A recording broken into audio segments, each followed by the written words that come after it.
The morning sun streamed through the tall windows of Atlanta's municipal court building, casting long shadows across the polished marble floors. It was 9:15 a.m. on a Tuesday when Sarah Henderson walked through the metal detectors, her steps steady and confident despite the early hour. The security guard, an elderly man with kind eyes, offered her a gentle smile as she placed her purse in the plastic bin. Sarah was dressed professionally but modestly, a navy blazer over a cream blouse, matched with dark slacks and comfortable black shoes. Her natural hair was neatly styled, and she carried a small leather bag containing her documents. At first glance, she looked like any other professional heading to work, except she was here to contest a parking ticket she received 2 weeks ago. The hallways were already bustling with activity. Lawyers in expensive suits rushed past, their briefcases swinging. Worried-looking citizens sat on wooden benches, nervously checking their watches. The air smelled of coffee and paper, mixed with the lemony scent of floor cleaner. Traffic Court 3B was located on the third floor. Sarah took the elevator, sharing the space with two young attorneys who were deeply engaged in a conversation about their latest case. As she stepped out, she could hear the distant sound of a judge's gavel from another courtroom. The waiting area outside Court 3B was crowded. About 20 people sat on hard wooden benches, some scrolling through their phones, others reviewing papers with worried expressions. Sarah found a spot near the window and pulled out her own documentation. The ticket had been issued in a zone where parking signs were confusing and contradictory, something she had photographed carefully on her phone. At exactly 10 o'clock a.m., a court officer opened the heavy wooden doors. "All rise." His voice boomed as Judge William Barrett entered the courtroom. The judge was a tall man in his early 60s, with steel gray hair and wire-rimmed glasses. His black robe seemed to make him even more imposing as he settled into his high-backed chair. Sarah observed the proceedings carefully as she waited for her case to be called. Judge Barrett handled each case with quick efficiency, though she noticed his tone varied considerably depending on who stood before him.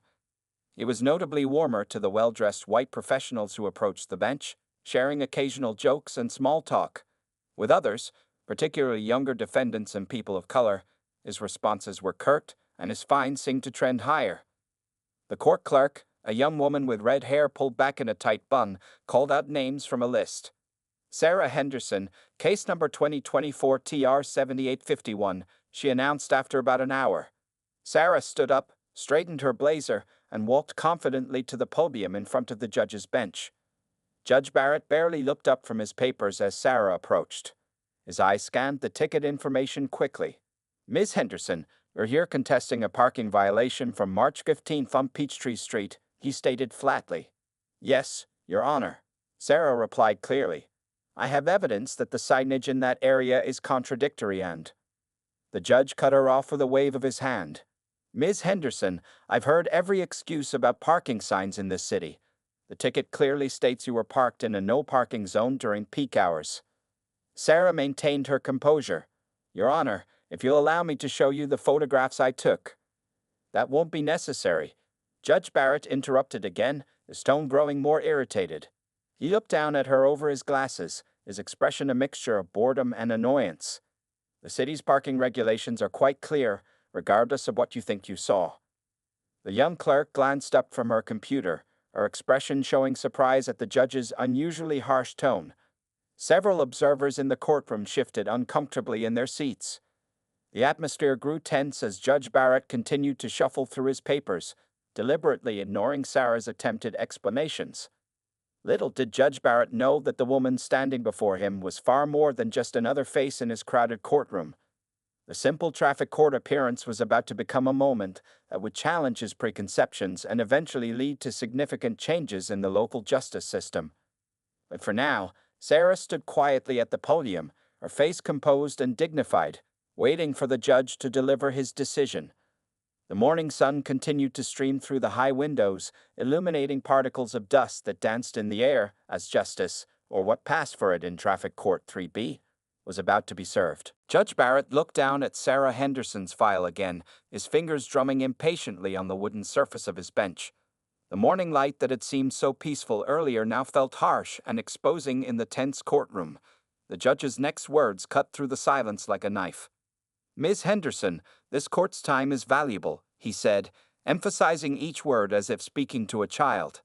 The standard fine for this violation is $150, but given your apparent disregard for the city's parking regulations and your attempt to waste this court's time with excuses, I'm setting the fine at $300. A quiet murmur ran through the courtroom.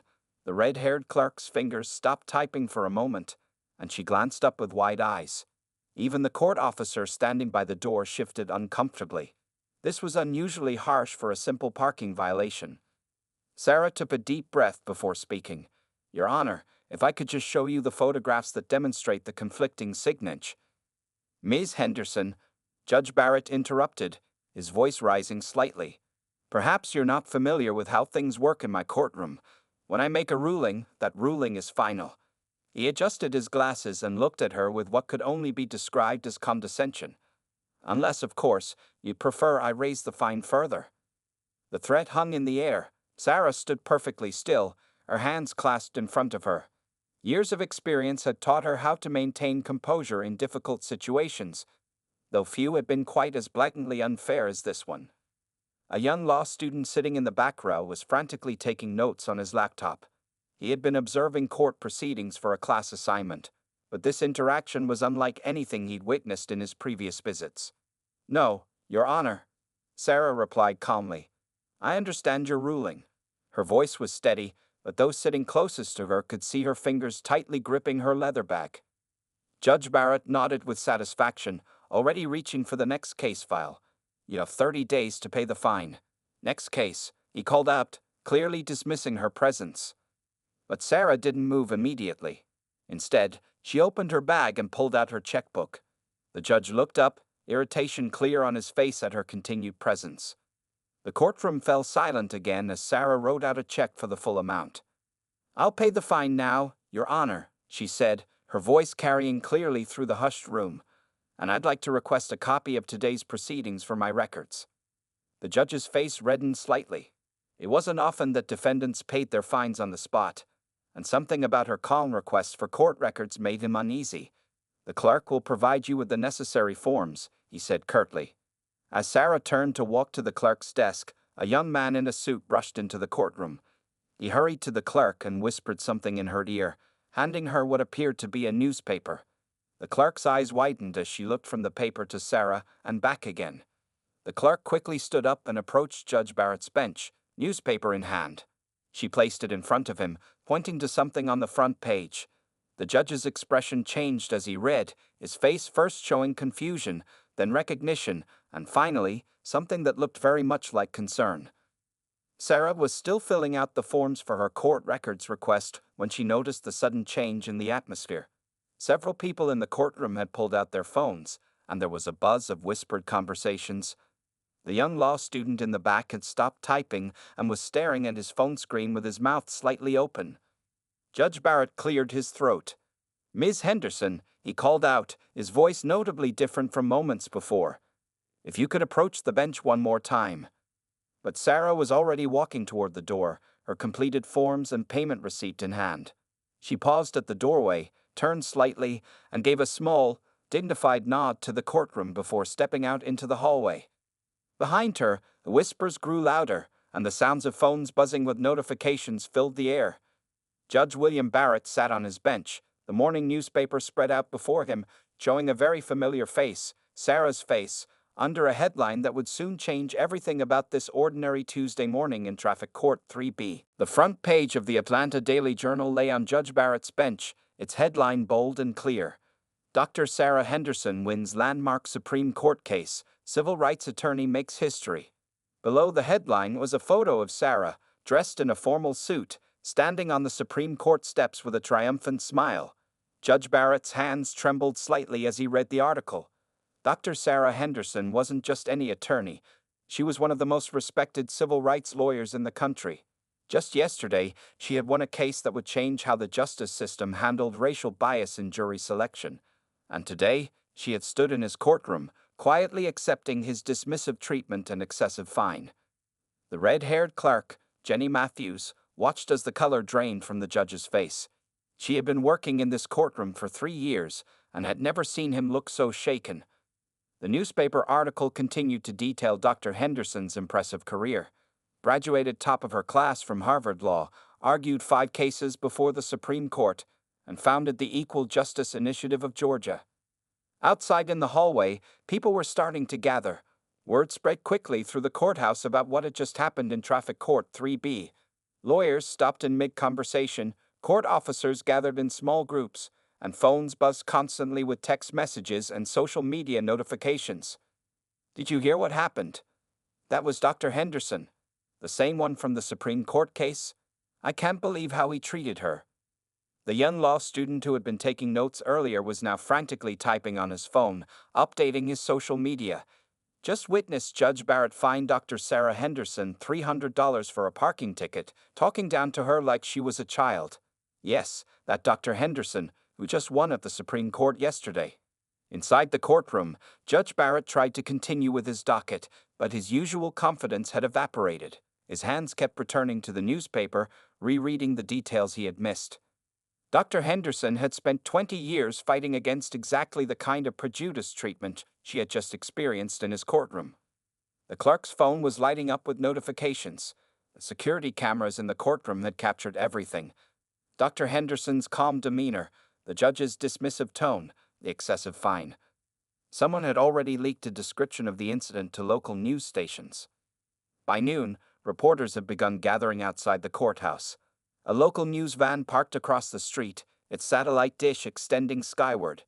The courthouse's public information officer was already receiving calls asking for comments about the incident. Back in his chambers during the lunch break, Judge Barrett sat heavily in his leather chair. Photos of his long career in law hung on the walls, his law school graduation, his appointment to the bench, various awards and recognitions. But now, all he could see was his own reflection in the window, wondering how he had failed to see his own biases so clearly displayed this morning. His secretary knocked on the door. "Judge Barrett, the chief judge would like to see you immediately." Her voice was gentle but carried an unmistakable urgency. Meanwhile, across town at her office in the Civil Rights Legal Defense Fund, Dr. Henderson sat at her desk, reviewing case files as if it were any other day. Her colleagues kept stopping by, some to congratulate her on the Supreme Court victory, others to express their outrage about what had happened in Traffic Court. But Sarah remained focused and calm. Her phone buzzed with a message from her assistant. "Dr. Henderson, all major news networks are requesting interviews about this morning's incident. The courthouse video has gone viral. What would you like me to tell them?" Sarah picked up her phone and typed a simple reply. "Tell them I'm not interested in personal publicity. This morning's incident is not about me. It's about a system that needs to change. And sometimes change starts in the most unexpected places, like Traffic Court 3B. As the afternoon sun cast long shadows across her office, Sarah thought about Judge Barrett and all the others like him. She had spent her career fighting for justice in grand courtrooms and before Supreme Courts. But perhaps this simple parking ticket, this small moment of injustice, would spark a conversation that could lead to real change in the daily workings of the justice system.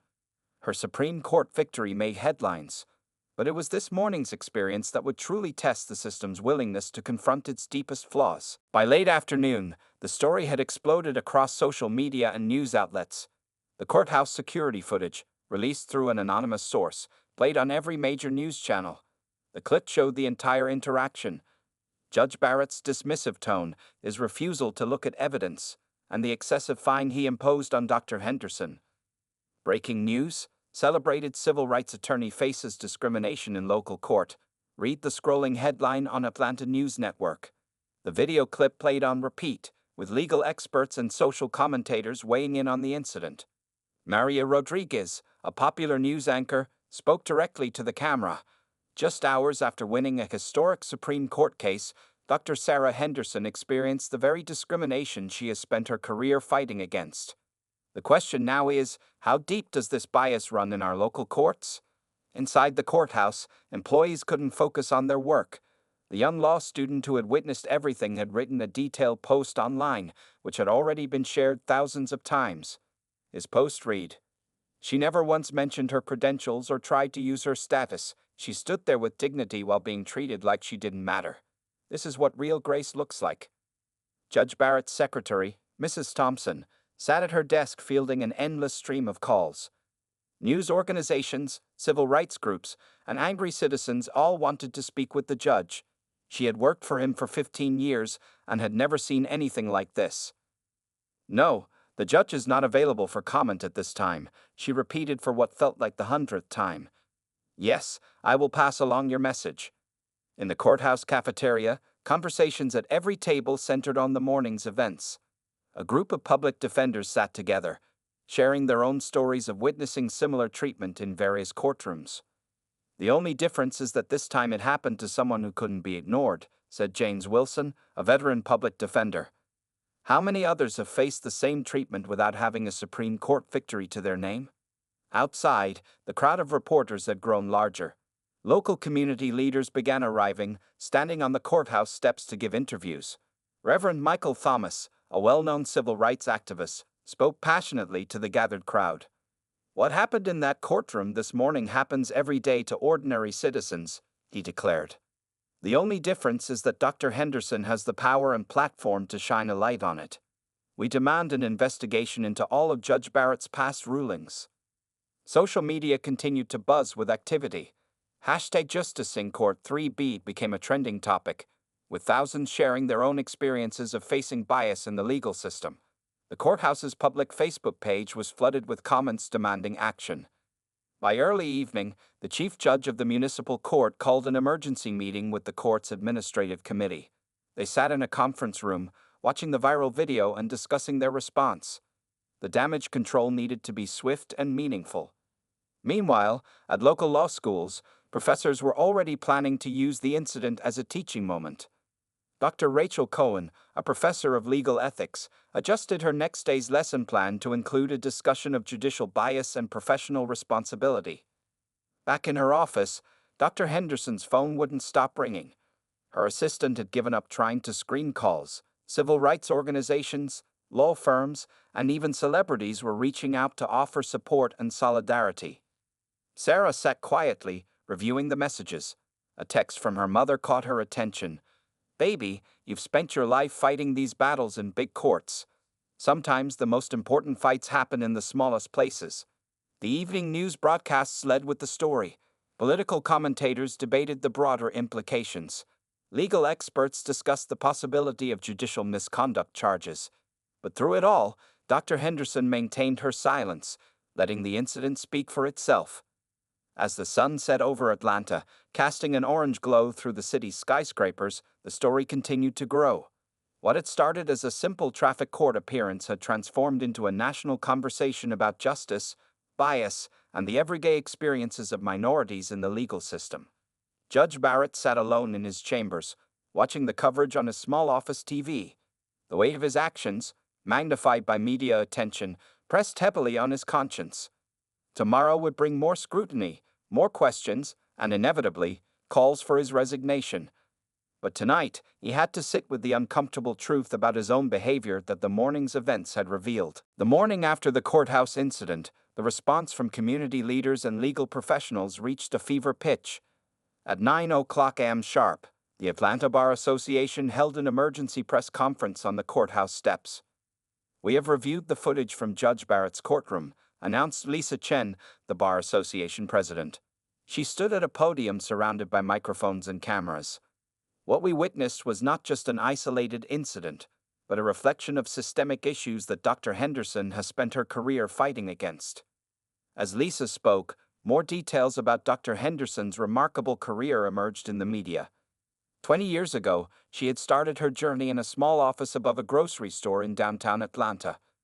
There, she offered free legal services to community members who couldn't afford representation. Marcus Johnson, a local shop owner, stepped forward to share his story with reporters. "Back in 2004, when I was about to lose my business due to unfair lending practices, Dr. Henderson took my case for free. She worked nights and weekends until she won. That's who she is, someone who fights for the little guy." At the Civil Rights Legal Defense Fund office, Dr. Henderson's colleagues organized a press conference of their own. James Washington, her longtime friend and fellow attorney, spoke with emotion about their work together. "Sarah has won 5 Supreme Court cases," he explained to the gathered crowd. But what you don't see in the headlines are the thousands of ordinary people she's helped.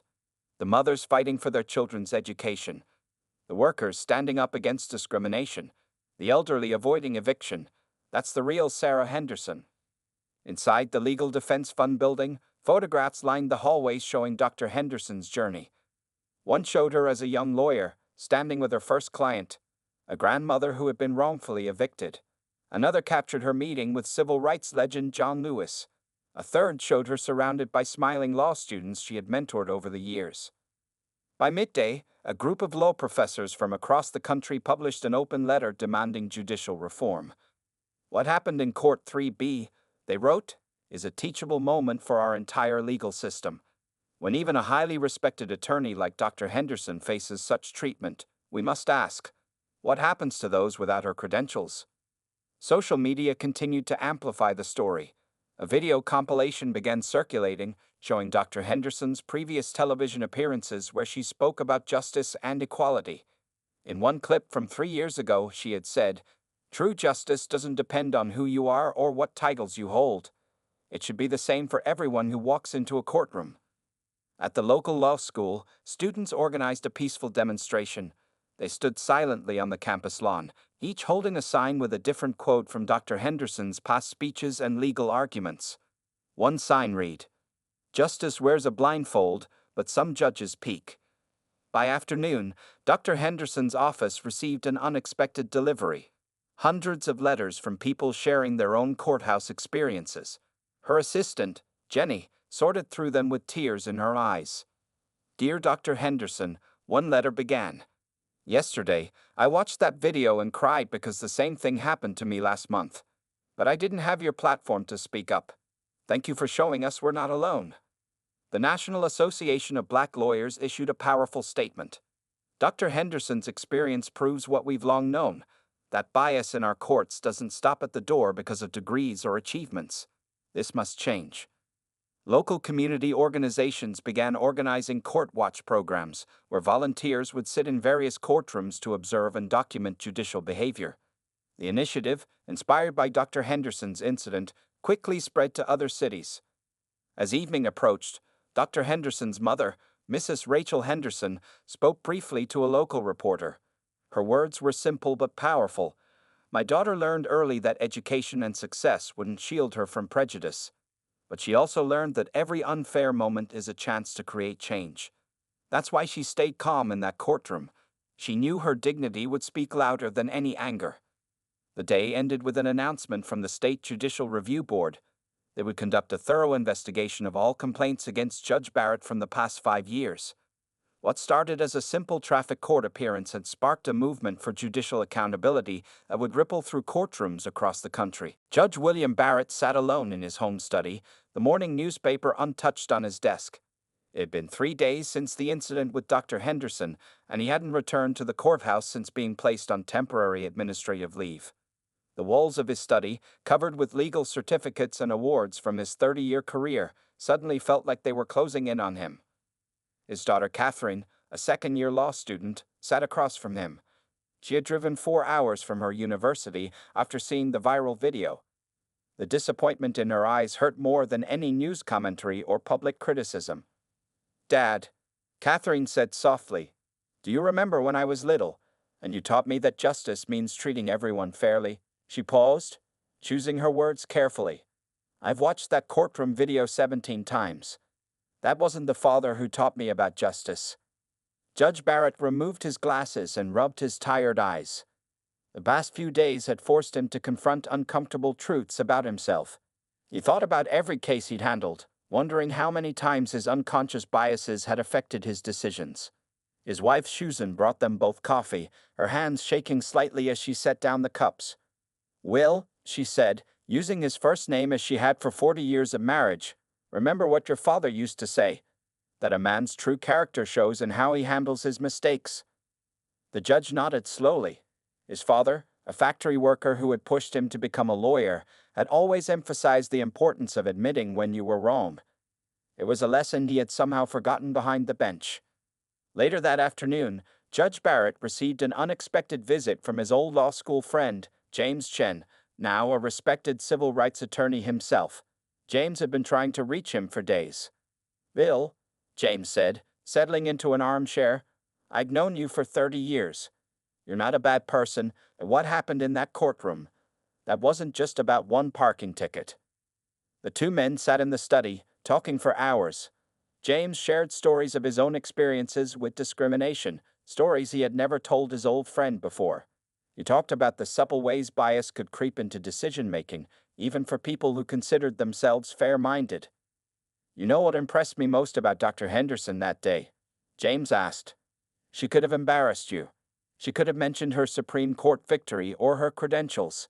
But she chose to be treated like any other citizen, because that's exactly her point. Every person in your courtroom deserves the same respect, regardless of who they are." As evening approached, Judge Barrett's older brother Michael, a high school teacher, came by. They sat on the back porch, just like they used to do as kids. "Remember when we were young," Michael said, "and Mom would make us think about how our actions affected others? She'd always ask, 'How would you feel if someone treated you that way?'" The judge thought about Dr. Henderson standing quietly at his bench, maintaining her dignity while he dismissed her without a proper hearing. The memory made him uncomfortable in a way he couldn't ignore. That night, after everyone had left, Judge Barrett sat at his computer and began researching. He read Dr. Henderson's legal articles, watched her arguments before the Supreme Court, and studied her work on judicial bias. With each piece he read, his understanding deepened. He opened a blank document and began to write. Not excuses or defenses, but an honest reflection on his behavior and its implications. He wrote about the responsibility that came with judicial power, and how easy it was to abuse that power without even realizing it. Around midnight, his wife found him still at his desk. "What are you working on?" she asked. "A letter," he replied quietly. "To Dr. Henderson, to the court, to the community, to myself, really. It's time I faced some hard truths about how I've been handling my responsibilities." Susan squeezed his shoulder gently. "That's a good start," she said. "But you know letters aren't enough, right?" Judge Barrett nodded. He knew that real change would require more than words. It would require action, commitment, and a willingness to confront his own biases head-on. The path forward wouldn't be easy, but for the first time in days, he felt ready to take the first step. 6 months after the parking ticket incident, Atlanta's municipal court looked very different. The changes started in Court 3B, but it spread throughout the entire courthouse. On this particular morning, Judge William Barrett stood before a room full of judges, lawyers, and court staff preparing to speak at the first mandatory bias training session. "6 months ago, I thought I knew what justice looked like," he began, his voice carrying clearly through the packed conference room. "It took a parking ticket and a remarkable woman to show me how wrong I was." The training program, developed in partnership with Dr. Henderson's Civil Rights Legal Defense Fund, had become a model for courts across the country. Judges from as far as California and New York had come to observe and implement similar programs in their jurisdictions. In the audience, Sarah Henderson sat quietly, watching the man who had once dismissed her now lead the charge for change. Next to her sat Jenny Matthews, the red-haired clerk from that fateful day, who had since become the court's first cultural sensitivity coordinator. The courthouse had undergone other changes too. New signs in multiple languages welcomed visitors. A help desk staffed by volunteer law students assisted people in understanding their rights. Security guards had received special training in respectful interaction. Even the parking signs outside, the original source of the controversy, had been replaced with clear, unambiguous ones. Judge Barrett had kept his position, but not without conditions. He had voluntarily submitted 5 years of his past rulings for review, leading to the reversal of several questionable decisions. He now regularly invited law students to observe his court and provide feedback on his interactions with defendants. "The hardest part," he told the assembled group, "wasn't admitting I was wrong. It was realizing how many people had been affected by my biases over the years. But Dr. Henderson taught me that recognition without action is meaningless." In the months following their private meeting, Dr. Henderson and Judge Barrett had worked together to create new guidelines for judicial conduct. Their unlikely partnership had caught national attention, proving that meaningful change could come from confronting uncomfortable truths. The young law student who had witnessed the original incident was now an intern at the Civil Rights Legal Defense Fund. His viral social media post had become part of a larger project documenting instances of bias in the legal system, leading to reforms in courts across several states. After the training session, Dr. Henderson received a call from the Supreme Court Chief Justice's office. They wanted to implement her training program nationwide.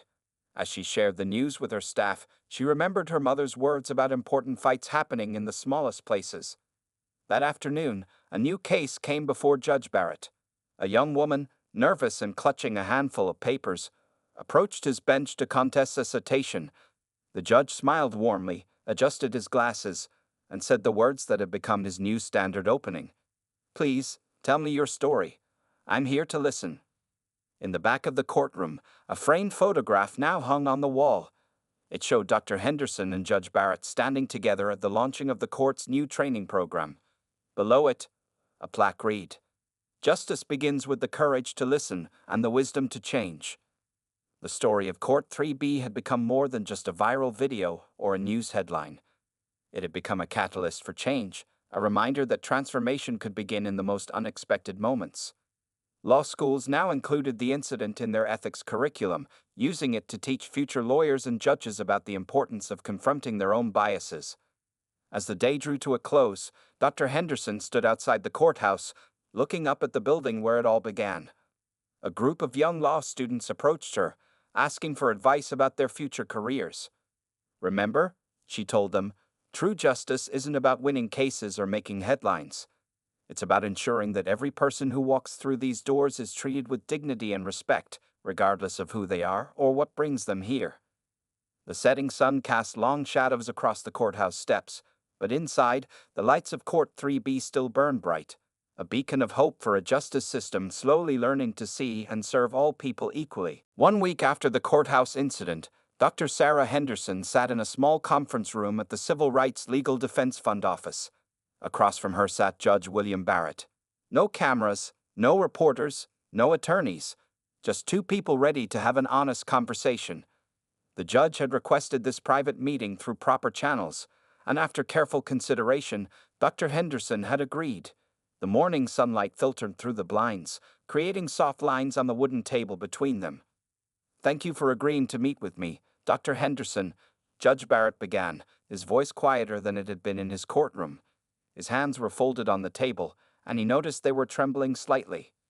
Sarah nodded, her expression neutral but attentive. "Before we begin, Judge Barrett, I want to be clear about something. I'm here not because of what happened to me, but because of what happens every day to people who don't have my platform." The judge took a deep breath before speaking. "That's exactly what I've been thinking about this past week. I've spent 30 years on the bench, believing I was serving justice. But watching that video of myself," he paused, struggling to find the right words. Sarah leaned forward slightly. "Tell me about your first day as a judge," she said, surprising him with the question. "What did you hope to accomplish?" The unexpected question seemed to break something open in Judge Barrett. He told her about his working-class parents, about being the first in his family to go to college, about his early dreams of making the legal system fairer for everyone. "Somewhere along the way," he admitted, "I stopped seeing the people in front of me as individuals with stories. They became case numbers, interruptions in my schedule." Dr. Henderson reached into her briefcase and pulled out an old photograph. It showed a young black girl sitting in a courtroom with her father. "This is me, age 12, she explained. "My father had a traffic ticket, similar to mine. The judge wouldn't even let him explain about the broken traffic light. I decided that day to become a lawyer." The judge studied the photograph, seeing in it all the moments he had missed in his own courtroom, the human stories behind each case that came before him. "Your fine wasn't about the money," Sarah continued. "It was about dignity. Every person who walks into a courtroom deserves to be heard, to be treated with respect, regardless of their education, their appearance, or their race." Judge Barrett nodded slowly. "I've spent the past week reviewing my old cases," he said. "I found patterns in my behavior that I'm not proud of. Different tones for different people, assumptions made before hearing evidence." "Recognition is the first step," Sarah replied, "but what matters now is what you do with that recognition." They talked for hours. The judge shared his plans to undergo intensive bias training and to request a review of his past sentences for potential patterns of discrimination. Sarah spoke about her experiences fighting for justice, both in high-profile cases and in small courtrooms across the country. People asked me why I didn't tell you who I was in your courtroom, she said near the end of their meeting. The answer is simple. It shouldn't matter. Justice shouldn't depend on having a Supreme Court victory on your resume. As their meeting drew to a close, Judge Barrett asked one final question. Dr. Henderson, what can I do to make this right? Sarah stood up, gathering her belongings. Use this experience, she said firmly. Not just to change your own behavior, but to change the system. You have power and influence. Use it to ensure that every person who enters Court 3B or any courtroom receives the fair treatment they deserve. Before leaving, she placed another document on the table. It was her original parking ticket evidence, the photos of the contradictory signs she had tried to show in court. Sometimes, she said with a slight smile, justice starts with being willing to look at evidence you initially dismissed. Judge Barrett picked up the photos, finally seeing what he had refused to look at before. In that simple action lay the beginning of real change, the willingness to see what had been there all along.